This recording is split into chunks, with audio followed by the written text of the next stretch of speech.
नमस्कार। संतोष की रिपोर्ट में आप सबों का स्वागत है। हालांकि इस रिपोर्ट से किसी को कोई मतलब नहीं है, लेकिन क्या करें, हम लोग आदत से मजबूर हैं। खबर है तो खबर चलाते रहेंगे, क्योंकि बिहार में सब एक ही धंधा में लगल है। पैसा दे के नौकरी हो, पैरवी दे के नौकरी हो, जैसे भी हो नौकरी पाना है। और जब नौकरी नहीं मिलेगा ना, तो फिर चलेगा ईमानदारी की बात करने के लिए। देखिए, हमारे जैसा योग्य आदमी को नौकरी नहीं मिला और अयोग्य लोग नौकरी में है। ठीक है, वो तो फितरत है बिहार का। आज फिर सुबह सुबह हम चौधरी जी को तंग कर दिए। बताइए कि बाबा साहेब भीमराव अंबेडकर विश्वविद्यालय में मनोविज्ञान का असिस्टेंट प्रोफेसर है, 2 बरस से नौकरी कर रही है।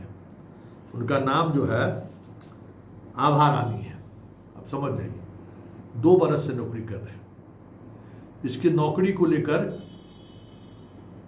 हाई कोर्ट एक चला गया होगा, दिल जला आदमी, उसको नौकरी नहीं मिला, चल गया हाई कोर्ट। लेकिन सवाल ये है चौधरी जी, हाई कोर्ट जाने से पहले तो हर जगह आवेदन दिया होगा। हाई कोर्ट में तो लड़ने में पैसा लगा होगा ना, हर जगह आवेदन दिया होगा। उस समय में तो आप कार्रवाई नहीं की, ये सवाल बनता है ना।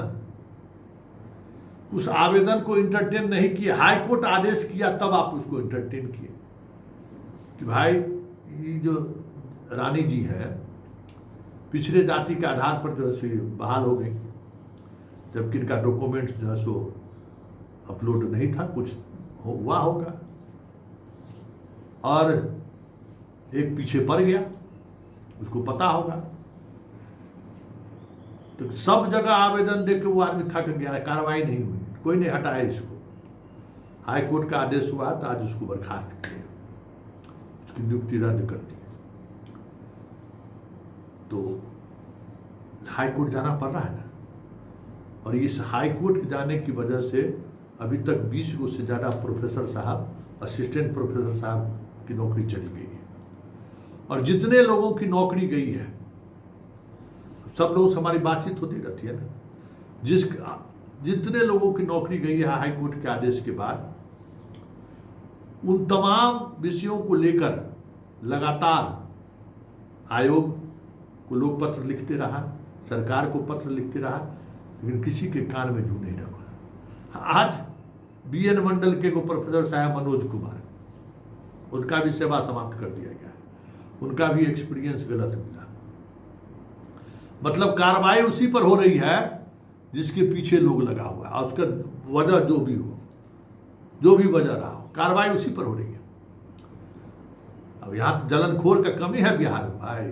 हाँ, फलनवा का बेटा का नौकरी हो गया है, हमारा बेटा का नहीं हुआ तो पीछे पड़ जाना है। अच्छी बात है, उसे चोरवा सब बाहर कैसे होगा? तो एक से एक जलनखोर सब है, तो जलनखोरवा सब पीछे पड़ा हुआ है। और उस एक्सपीरियंस वाले आदेश के बाद विश्वविद्यालय सरकार को भेज रही है, सरकार आयोग को भेज रही है, आयोग सरकार को भेज रही है, सरकार विश्वविद्यालय को भेज रही है। क्योंकि इंडिविजुअल आदेश नहीं है कि जो एक्सपीरियंस में गड़बड़ी है उसको हटा दीजिए, संतोष सिंह को हटा दीजिए, चौधरी जी को हटा दीजिए। ये तो है नहीं। ये लोग डोल पत्ता खेल रहे हैं, डोल पत्ता खेल रहे हैं। डोल पत्ता समझते हैं? चौधरी जी को एक बार हम समझाए थे कि डोल पत्ता क्या होता है, खेलना। सर गजब है, लेकिन मतलब पेड़ पर चढ़े रहिए, एगो चोरवा नीचे रहता है। आपका काम है इस पेड़ से उस पेड़ पर जाना, उस पेड़ से उस पेड़ पर, बीच में आप छुआ छुई में पकड़ा नहीं जाइए। पकड़ा गए तो फिर आप नीचे उतर गए, तब जमीन पर आप दौड़िए, इस यहाँ से कूदेगा वहाँ, वहाँ से डोल पट्टा खेलिए। तो यही डोल पत्ता जो है सो लोग खेल रहे हैं। आज 3 महीना से डोल पत्ता ये लोग खेल रहे हैं। 2-4-10 दिन पर एगो होकर हुआ तो कर देता है। और स्थिति ये है कि देखिए होइएगा कि इनका ज्योग्राफी का टॉपर, हाँ, पटना यूनिवर्सिटी में नौकरी कर रहा था, और वो एक्सपीरियंस सर्टिफिकेट लिया गोरखपुर के वो कॉलेज से। कॉलेजवा में विषय पढ़ाई नहीं है, आप सोच लीजिए। वहां से एक्सपीरियंस सर्टिफिकेट लेके टॉप कर गया, नौकरी कर लिया पटना कॉलेज। तो इसका मतलब क्या हुआ? अगर हाई कोर्ट नहीं गया रहता लोग तो ये सब फर्जिया नौकरी करते रहता। आयोग कहता है कि हम जिम्मेवार नहीं हैं, सरकार कहती है कि हम जिम्मेवारी तय कर नहीं सकते। विश्वविद्यालय हाथ खड़ा किए हुए हैं कि एक्सपीरियंस का मतलब क्या है, सरकार हमको बताए कि किसको हम एक्सपीरियंस माने।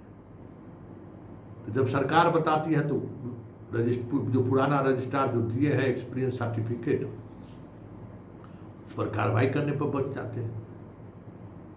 कोई वाइस चांसलर पुरानका रजिस्ट्रार पर कार्रवाई नहीं कर रहा है। का है चोर चोर मुसैरा भाई, है ना? सब वही स्थिति है सब जगह। क्या कीजिएगा?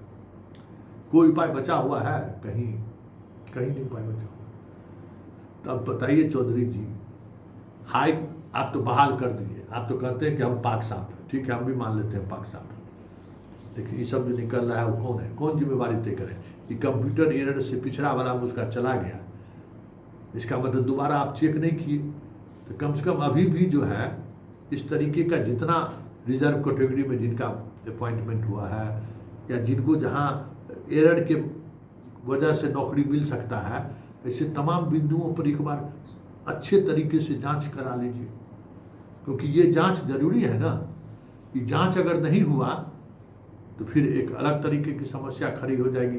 अब इंडिविजुअल कोई जाए हाई कोर्ट, बताइए तो कैसे होगा? और हाई कोर्ट अरे विद्यार्थी अपना उसको रानी को हटाकर उस स्टूडेंट का थोड़ी है कि नौकरी मिल गया होगा। तो नौकरी मिलेगा नहीं।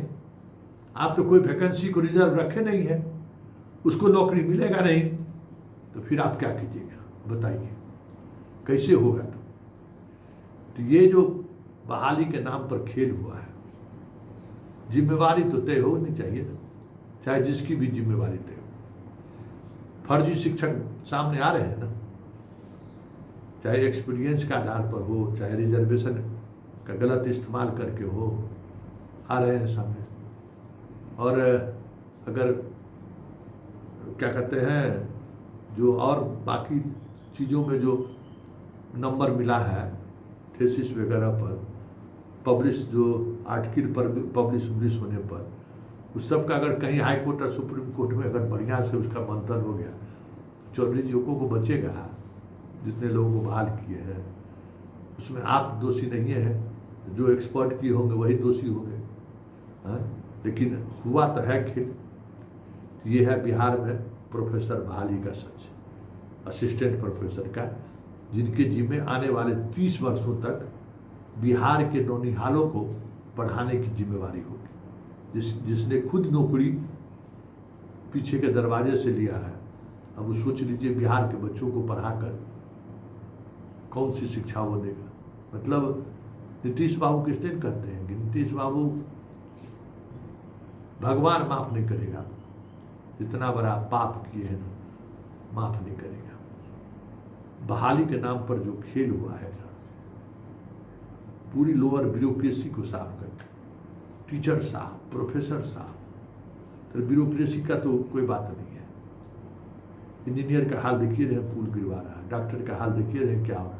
लेकिन ये शिक्षक बहाल करके तो सत्यानाश कर दिए ना पूरा बिहार का जनरेशन। 30 साल तक जो है सो क्या कीजिएगा, यही ऐसा ही आएगा ना। फर्जी तरीके से आए हुए लोग क्या पढ़ाएगा?